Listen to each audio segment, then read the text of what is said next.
Axmed Dowle ayaa nolosha lagu gubay sababtoo ah wiil uu adeer u ahaa oo beelaha la haybsooca ah ayaa guursaday gabadh ka soo jeeda beelaha waaweyn. Saciida Aways oo ah marwada u dhaxday Axmed Dowle ayaa ka waramaysa sababta loo dilay. wiil uu adeer u yahay gabadhooda guursaday isma guursano jareer haram buu naga yahay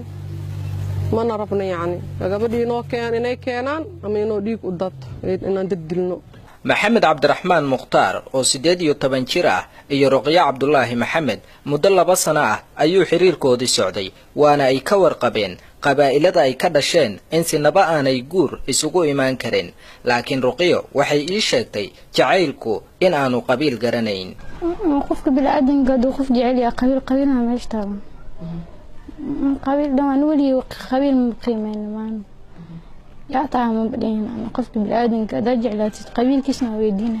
Labadan dhalinyaro ayaa ismasaafaystay taasna waxay dhalisay in qoyska Maxamed Cabdiraxmaan ay hanjabaadyo kala kulmaan qoyska ay ka dhalatay Ruqyo Cabdullaahi kadibna waalidiinta Maxamed ayaa go'aansaday in Ruqyo guriga ay ka timid dib loogu celiyo.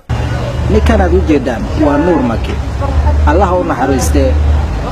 waa marxuumka walaalkii cidiya waxay tiri gabadhiina nolol keen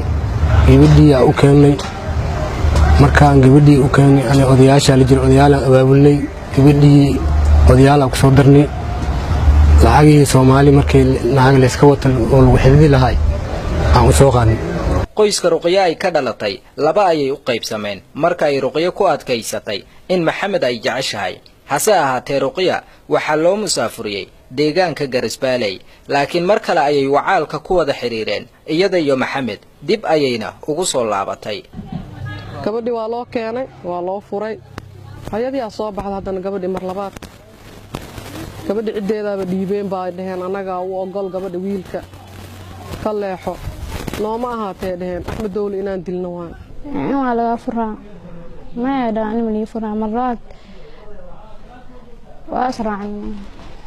Axmed Dowle oo ah marxuumka la dilay ayaa hanjabaadyo loo soo diray maadaama uu isagu nolol maalmeedku ku saacidi jiray lamaanahan. hanjabaad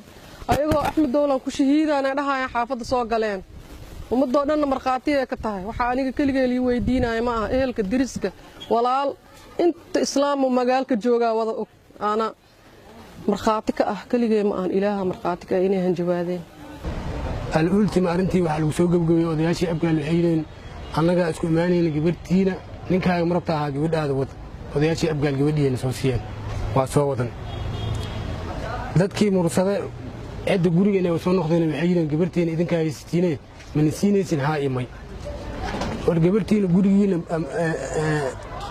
amniga iyo adeeradooda kala baxyee ayaga u raacda anaga gurigiina keenay ma yeelin habeenkii guriga bamba ku tuureen dhala inay bisiin ku shubeen ee guriga ku tuureen baabuuray gubeen. saacadu markii ay ahayd 10 iyo barka barqanimo ee 20 Sebtembar Saciida Aways ayaa hurdada ka soo naxday kadib marka ay maqashay qaylada saygeeda. aniga markaas aan hurdo ka soo kacay qayladaan ku soo kacay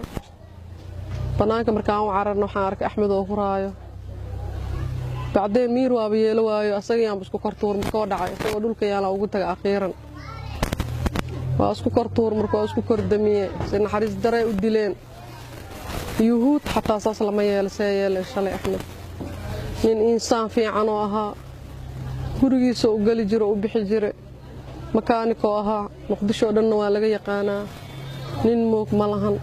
Axmed Dowle la yiraahdaa ninkaas nin ilaahay yaqaano ahaa shantiis waqti dukanaayo islaam hadii cadaalad jirto islaamnimana ay jirto raggiisaas yeelay ilaahay laga cabsaday gacanta lagu dhigay. marxuumka la dilay ayaa ifka kaga tagay 2 xaas oo midna u haysa 8 caruur ah midna u haysa 4 caruur ah waxana uu ahaa ninka kaliya ee kaafin jiray qoyska. haybsooca guurka ma aha wax ku cusub Soomaaliya dadka la haybsooca qaarkood ayaa lagu tilmaamaa saaxireen marka ay ishantaan lamaanaha ay isgacloodeen qaarkoodna qabriga ayaa loo diraa. arrimaha la xiriira haybsooca waa kuwa soo jiitamay muddo aad u badan. murugada iyo tiraanyada la qaybsanaya qoyska Axmed Dowle uu ka baxay oo runtii wax taariikhda aad iyo aad ugu xanuun badan ah